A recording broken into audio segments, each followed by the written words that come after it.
Hello friends, welcome back on my YouTube channel. तो पिछले video में हमने एमपीपीएससी के प्रारंभिक परीक्षा के पाठ्यक्रम के बारे में चर्चा कर ली थी। आज हम एमपीपीएससी के मुख्य परीक्षा के पाठ्यक्रम के बारे में चर्चा करेंगे। 2020 से एमपीपीएससी का जो पाठ्यक्रम है उसमें कुछ परिवर्तन आए हैं, जिसके साथ में इसकी मुख्य परीक्षा पाठ्यक्रम में परिवर्तन आए हैं। तो हम उन्हीं सब परिवर्तनों के बारे में देखेंगे। इसमें देखेंगे हम कि एमपीपीएससी का जो मुख्य परीक्षा का सिलेबस है वो क्या है।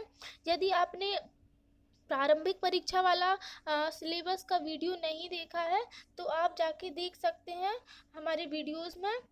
आज हम पैटर्न के बारे में डिस्कशन करेंगे कि मुख्य परीक्षा का क्या पैटर्न है, साथ में प्रथम प्रश्न पत्र का क्या सिलेबस है, इसको देखते हैं। ठीक है, तो हम शुरू करते हैं अपने इस आज के वीडियो को। देखिए, मुख्य परीक्षा का जो पाठ्यक्रम है उसमें प्रथम प्रश्न पत्र की यदि हम बात करें तो प्रथम प्रश्न पत्र में भी दो खंड हैं। ठीक है, प्रथम जो खंड है वो खंड आ है जो कि इतिहास से संबंधित है, और जो दूसरा जो खंड है वो खंड बा है जो कि भूगोल से संबंधित है। अब जो प्रथम खंड है, प्रथम प्रश्न पत्र का जो प्रथम खंड है, ठीक है, उसमें 5 यूनिट हैं। इसी प्रकार द्वितीय खंड में भी 5 यूनिट हैं। तो पहले क्या था, पहले 2019 में क्या था, 2019 में इस प्रकार की यूनिट्स नहीं थी, इस प्रकार की इकाई नहीं थी। अब 2020 से इसे इकाइयों में व्यवस्थित कर दिया गया है। सिलेबस को व्यवस्थित इकाइयों में बताया गया है, और प्रत्येक इकाई से आपसे निर्धारित संख्या में क्वेश्चंस पूछे जाएंगे। ठीक है, तो यदि हम इकाइयों की बात करते हैं तो प्रत्येक इकाई से आपसे कुल 6 प्रश्न पूछे जाएंगे। इस प्रकार यदि आपके खंड आ में 5 इकाई है तो आपसे 30 प्रश्न पूछे जाएंगे। ठीक है, एक खंड से आपसे 30 प्रश्न पूछे जाएंगे, जिसमें एक इकाई से आपसे 6 प्रश्न पूछे जाएंगे। इसमें आपसे अति लघुत्तरीय, लघुत्तरीय और दीर्घोत्तरीय प्रश्न पूछे जाएंगे। अब यदि हम लघुत्तरीय की बात करें, अति लघुत्तरीय की बात करें तो अति लघुत्तरीय जो प्रश्न होंगे उनकी संख्या 3 होगी। ठीक है, और यह मैं एक यूनिट की बात कर रही हूँ। ठीक है, एक यूनिट में जो अति लघुत्तरीय प्रश्न होंगे उनकी संख्या 3 होगी। ठीक है, और लघुत्तरीय जो प्रश्न होंगे उनकी संख्या 2 होगी। ठीक है, और जो दीर्घोत्तरीय प्रश्न होंगे उनकी संख्या 1 होगी। ठीक है, और जो अति लघुत्तरीय प्रश्न है उनके प्रश्नों का जो अंक है वो 3 नंबर का होगा। एक अति लघुत्तरीय प्रश्न 3 नंबर का होगा। इस प्रकार जो 9 नंबर हैं, आपके 9 अंक हैं, वो अति लघुत्तरीय से। ठीक है, और लघुत्तरीय जो प्रश्न होंगे वो 5 नंबर के होंगे। ठीक है, तो जो 2 प्रश्न होंगे लघुत्तरीय उससे आपके 10 नंबर बनेंगे, और दीर्घोत्तरीय प्रश्न जो कि एक पूछा जाएगा एक इकाई से, वो 11 नंबर का होगा। इस प्रकार आपके 11, ठीक है, 10, इस प्रकार 21 और 9 प्रश्न, 9 नंबर जो कि आपके अति लघुत्तरीय से बन रहे। इस प्रकार आपके 30 अंक बन जाएंगे एक इकाई से। ठीक है, तो इस प्रकार आप समझ गए होंगे कि 30 अंक आपके एक इकाई से बनेंगे, तो 5 इकाइयों से आपके 150 मार्क्स यानी 150 अंक बन जाएंगे। ठीक है, प्रथम इकाई की बात करें तो इसमें आपसे भारतीय इतिहास से संबंधित प्रश्न पूछे जाएंगे। ठीक है, भारतीय इतिहास में आपसे भारत का राजनीतिक, आर्थिक, सामाजिक, सांस्कृतिक इतिहास पूछा जाएगा, और यह हड़प्पा सभ्यता से 10वीं शताब्दी तक का होगा। अब मतलब जो प्रथम इकाई है वह जो है प्राचीन इतिहास से संबंधित है।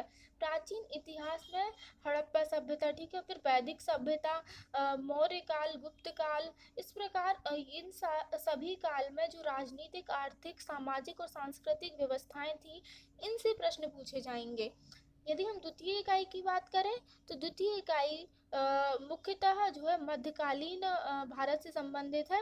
इसमें आपसे मिडाइवल हिस्ट्री से रिलेटेड क्वेश्चंस पूछे जाएंगे, जो 11वीं से 18वीं शताब्दी तक भारत का राजनीतिक, आर्थिक, सामाजिक एवं सांस्कृतिक इतिहास रहा है, इससे प्रश्न पूछे जाएंगे। इसके बाद में मुगल शासक और उनका प्रशासन, मिश्रित संस्कृति का अभ्युदय, इसके बाद ब्रिटिश शासन का भारतीय अर्थव्यवस्था एवं समाज पर क्या प्रभाव रहा है, इससे प्रश्न होंगे। ठीक है, तो इस प्रकार जो दूसरी यूनिट है आपकी, उसमें आपसे मिडाइवल हिस्ट्री को लेके क्वेश्चंस होंगे, मतलब मध्यकालीन इतिहास से संबंधित प्रश्न होंगे। जो अब हम यदि अपनी इकाई 3 की बात करें, थर्ड यूनिट की बात करें, तो इसमें आपसे मॉडर्न हिस्ट्री से रिलेटेड क्वेश्चंस होंगे।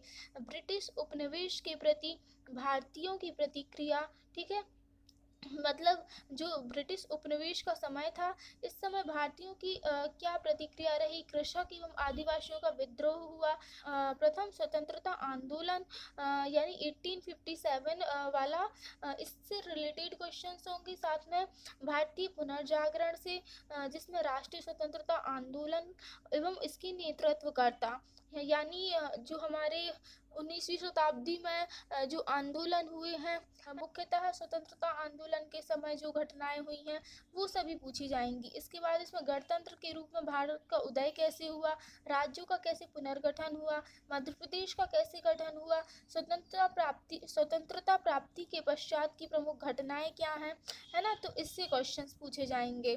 ठीक है, यूनिट 4 की बात करें तो इसमें मध्य प्रदेश के इतिहास की जानकारी आपसे ली जाएगी। मध्य प्रदेश का जो इतिहास है, ठीक है, जैसे कि प्राचीन काल के जैसे कि, तो इसमें आपसे मध्य प्रदेश का जो इतिहास है उससे क्वेश्चंस पूछे जाएंगे।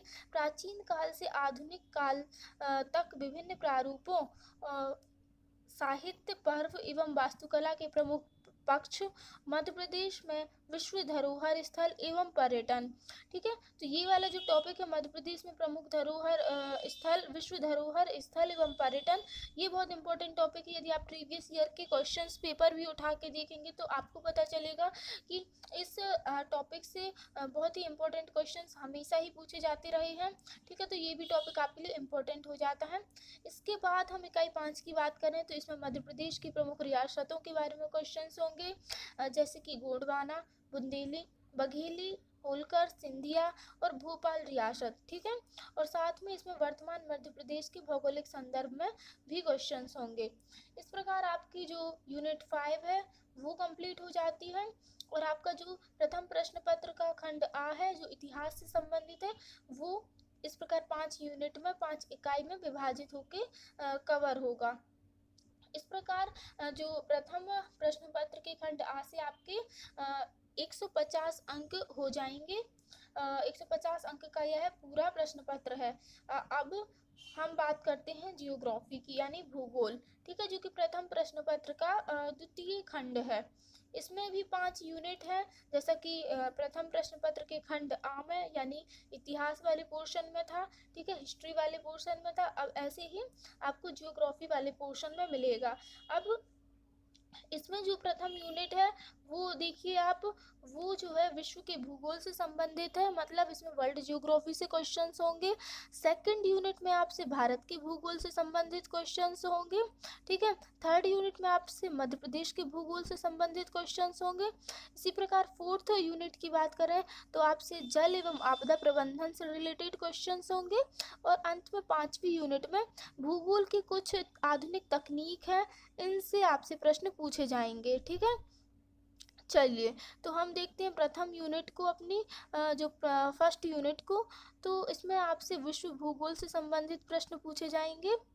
ठीक है, तो इसमें भौतिक लक्षण, प्रमुख भौतिक लक्षण, मतलब विश्व में जो पर्वत, पठार, नदियाँ, झीलें एवं हिमनद हैं, ठीक है, उनसे, और प्रमुख भौगोलिक घटनाएं, मतलब भूकंप, सुनामी, ज्वालामुखी क्रिया एवं चक्रवात से, और विश्व की जलवायु, जलवायु कैसी है विश्व की, ठीक है, जलवायु क्या है, ऋतुएं और वर्षा का वितरण कैसा है विश्व में, जलवायु प्रदेश क्या है, और जलवायु परिवर्तन एवं उसके प्रभाव, इससे क्वेश्चंस होंगे।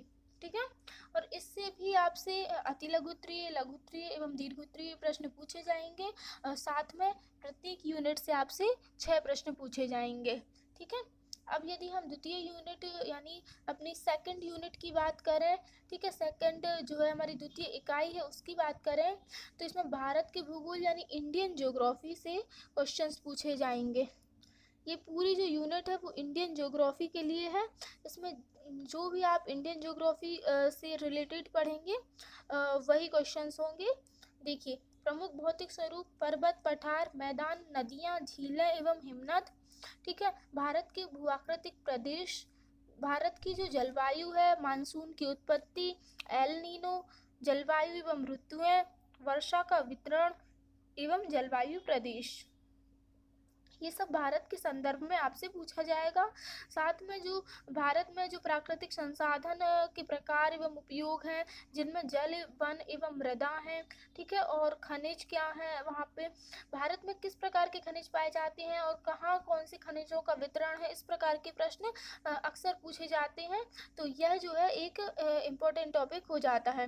ठीक है, इसके बाद जो जनसंख्या वाला टॉपिक है वो भी बहुत ही इम्पोर्टेंट है, क्योंकि इसमें आपसे भारत के संदर्भ में जो जनगणना है उससे क्वेश्चंस होंगे। लिंगानुपात क्या है, घनत्व क्या है, ठीक है, साक्षरता क्या है, तो ये सब इम्पोर्टेंट है। इसके बाद जो है खाद्य प्रसंस्करण एवं संबंधित उद्योग, संभावनाएं एवं महत्व, ठीक है, उद्योगों का स्थानीयकरण, उद्योग की पूर्ववर्ती एवं अग्रवर्ती आवश्यकताएं, मांग पूर्ति श्रृंखला प्रबंधन, ये क्वेश्चंस आपसे इकाई 2 के अंतर्गत पूछे जाएंगे।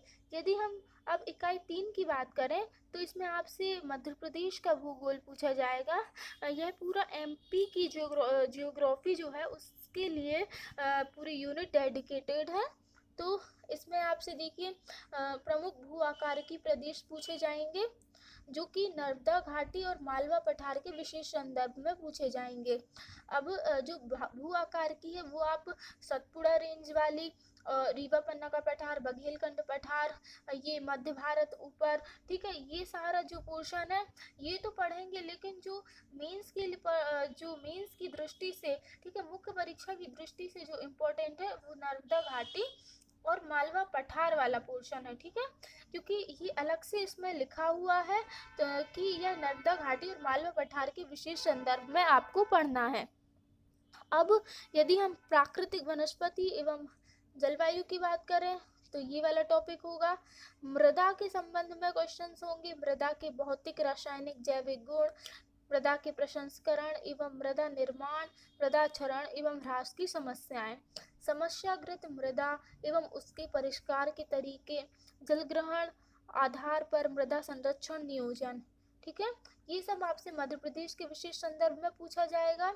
इसके बाद में मध्य प्रदेश में खनिज की क्या स्थिति है, खनिजों का क्या प्रकार है, वितरण है, ऊर्जा संसाधन किस प्रकार के हैं, मध्य प्रदेश में प्रमुख उद्योग जो हैं, और मध्य प्रदेश की जो राज्य की जनजातियां हैं, ठीक है, इनसे भी क्वेश्चंस पूछे जाएंगे।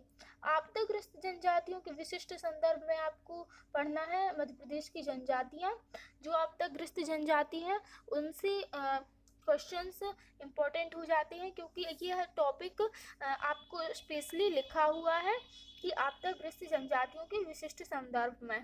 ठीक है, इस प्रकार आपकी जो है इकाई 3 कवर हो जाती है। अब हम बात करते हैं इकाई 4 की, जिसमें आपसे जल एवं आपदा प्रबंधन से क्वेश्चंस होंगे। इसमें आपको पेयजल, ठीक है, आपूर्ति, जल की अशुद्धि के कारण एवं गुणवत्ता प्रबंधन से क्वेश्चंस होंगे।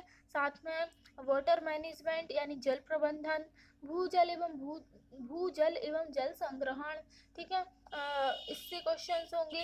प्राकृतिक एवं मानव निर्मित आपदाएं, आपदा प्रबंधन की अवधारणाएं क्या हैं, विस्तार की संभावनाएं क्या हैं, जो कुछ विशिष्ट खतरे होते हैं उनका शमन कैसे किया जा सकता है, ठीक है, तो उससे क्वेश्चंस होंगे। साथ में सामुदायिक योजना, ठीक है, संसाधन मानचित्रण, राहत एवं पुनर्वास, ठीक है, निरोधक एवं प्रशासनिक उपाय, सुरक्षित निर्माण, वैकल्पिक संचार एवं जीवन रक्षा हेतु दक्षता। ठीक है, बेसिकली जल एवं आपदा प्रबंधन से इस तरह के क्वेश्चंस आपसे पूछे जाएंगे। अब यदि हम इकाई 5 की बात करें तो इसमें भूगोल की कुछ आधुनिक तकनीक से आपसे क्वेश्चंस पूछे जाएंगे, ठीक है। जिसमें सुदूर संवेदन जो है वो इम्पोर्टेंट है, GIS और GPS, ये सारे टॉपिक्स आपको दिए हुए हैं, ठीक है। तो अब आप समझ सकते हैं कि ये तीनों ही टॉपिक कितने इम्पोर्टेंट हो जाते हैं, क्योंकि इससे आपकी पूरी एक यूनिट बनी है, ठीक है। पूरी एक यूनिट मतलब आपके 30 नंबर का, 30 अंकों का निर्धारण इस यूनिट से होगा। तो बहुत ही इम्पोर्टेंट हो जाते हैं टॉपिक्स। इसमें GIS, GPS, इनके घटक एवं उपयोग, सुदूर संवेदन के सिद्धांत, विद्युत चुंबकीय स्पेक्ट्रम, है ना, उपग्रहों के प्रकार, इन सब से क्वेश्चंस होंगे। तो इस प्रकार आपकी ये जो 5th यूनिट है ये भी कंप्लीट हो जाएगी। इस प्रकार से आपका जो प्रथम प्रश्न पत्र है उसमें खंड आ और खंड बा दोनों ही कवर हो जाते हैं। दोनों में 150 और 150 अंकों को मिला के कुल 300 अंकों का प्रश्न पत्र यह रहेगा। द्वितीय प्रश्न पत्र की चर्चा हम अपने अगले वीडियो में करेंगे। आज हमने प्रथम प्रश्न पत्र के बारे में संपूर्ण देख लिया है, पाठ्यक्रम क्या है प्रथम प्रश्न पत्र का। इसके बाद हम अगले वीडियो में द्वितीय प्रश्न पत्र के पाठ्यक्रम के बारे में डिस्कस करेंगे। आज की वीडियो को यहीं पर एंड करते हैं। यदि आपको वीडियो पसंद आया हो तो प्लीज़ वीडियो को लाइक ज़रूर कीजिएगा और चैनल को सब्सक्राइब कर लीजिएगा। मिलते हैं हमारे अगले वीडियो में। Thank you so much.